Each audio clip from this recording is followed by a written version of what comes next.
الحمد لله رب العالمين والصلاة والسلام على سيد الأنبياء والمرسلين أما بعد فأعوذ بالله من الشيطان الرجيم بسم الله الرحمن الرحيم السلام عليكم ورحمة الله وبركاته۔ آج ہم انشاءاللہ عز و جل سورۃ العادیات مکیہ سیکھیں گے اور انشاءاللہ اس کی تلاوت کریں گے۔ تو آئیے سبق شروع کرتے ہیں۔ اعوذ باللہ من الشیطان الرجیم بسم اللہ الرحمن الرحیم والعادیات ضبحا۔ والعادیات میں عین پر کھڑا زبر ہے تو الف مدہ کا قاعدہ ہوگا، کیونکہ کھڑا زبر الف مدہ کے قائم مقام ہے۔ یا پر کھڑا زبر ہے، یہ بھی الف مدہ کے قائم مقام ہے، تو ہم یہاں پر ایک الف یعنی دو حرکات کے برابر کھینچ کر پڑھیں گے۔ ضبحا، ضاد حرف مستعلیہ پر پڑھا جائے گا، با حرف قلقلہ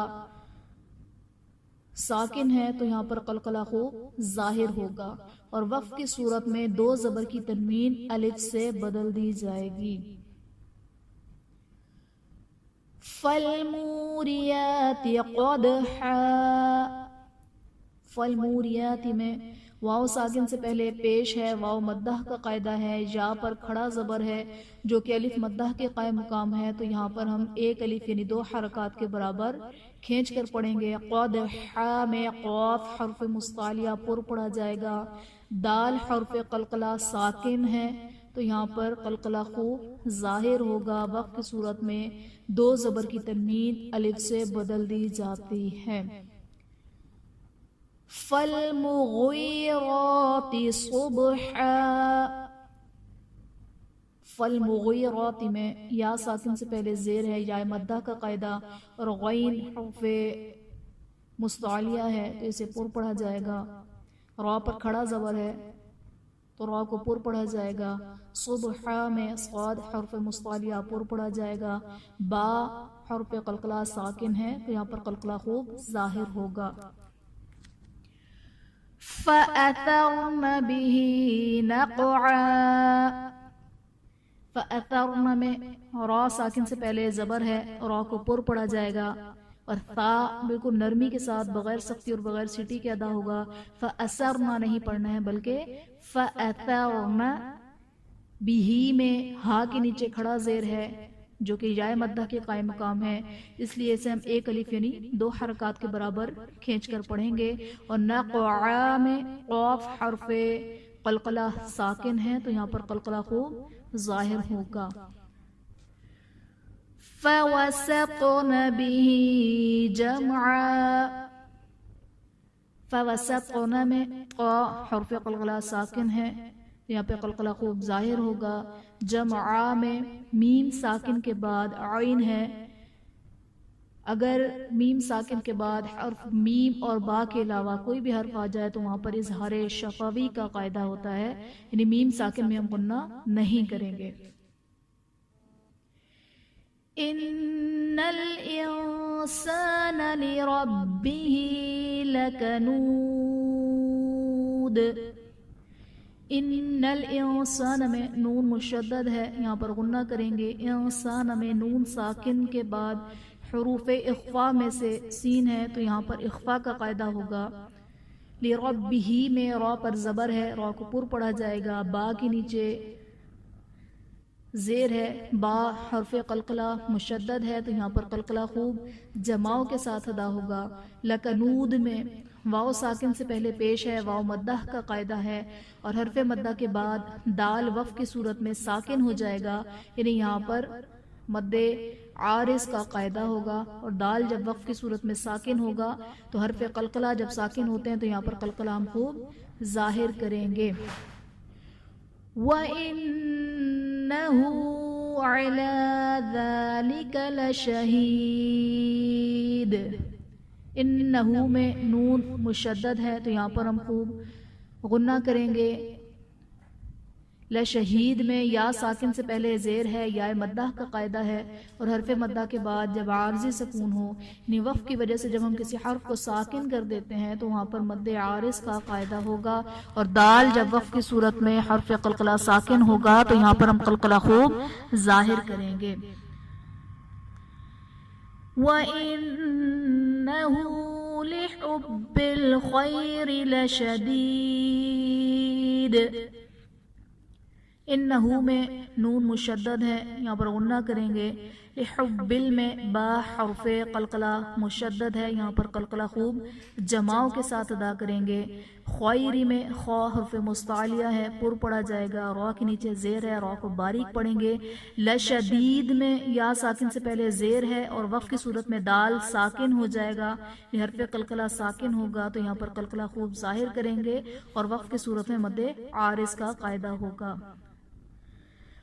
افلا يعلم اذا بعثر ما في القبور۔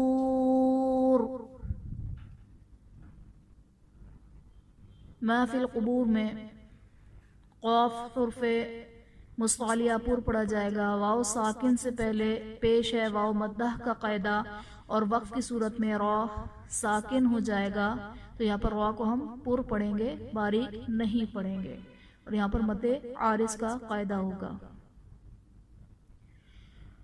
وَحُصِّلَ مَا فِي الصُّدُورِ۔ وَحُصِّلَ میں صاد حرف مستعلیہ ہے، پر پڑھا جائے گا۔ ما فی الصدور میں صاد بھی حرف مستعلیہ ہے، پر پڑھا جائے گا، واو ساکن سے پہلے پیش ہے، واو مدہ کا قاعدہ ہے، اور وقف کی صورت میں را ساکن ہو جائے گا تو یہاں پر بھی مد عارض کا قاعدہ ہوگا، اور یہاں پر ہم را کو پر پڑھیں گے۔ ان ربهم بهم يومئذ لخبیر۔ ان میں نون مشدد غنہ کریں گے، ربهم میں با حرف قلقلہ مشدد ہے، یہاں پر قلقلہ خوب جماؤں کے ساتھ ادا کریں گے۔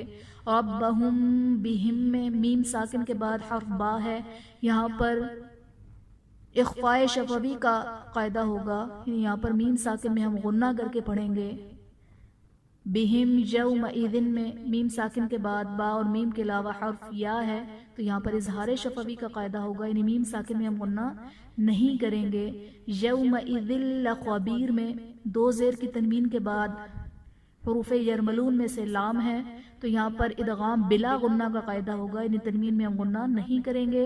خا حرف مستعلیہ ہے، پر پڑھا جائے گا، اور یا ساکن سے پہلے زیر ہے، یا مدہ کا قاعدہ، وقف کی صورت میں را ساکن ہو جائے گا، یہاں پر بھی مد عارض کا قاعدہ ہوگا۔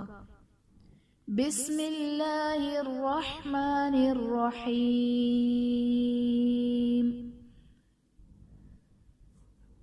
والعادیات ضبحا فالموریات قدحا فالمغیرات صبحا فأثرن به نقعا فوسطن به جمعا ان الانسان لربه لكنود وإنه على ذلك لشهيد وإنه لحب الخير لشديد أفلا يعلم إذا بعثر ما في القبور وحصل ما في الصدور إن ربهم بهم يومئذ لخبير آمنت بالله صدق الله العظيم آخر میں اللہ تبارک و تعالیٰ سے دعا ہے کہ وہ ہمیں اخلاص کے ساتھ قرآن پاک سیکھنے، اس پر عمل کرنے اور دوسروں تک پہنچانے کی سعادت مرحمت فرمائے۔ آمین آمین یا رب العالمین بجاہ النبی الامین وصلی اللہ تعالی علیہ وآلہ وبارک وسلم۔ السلام علیکم ورحمۃ اللہ۔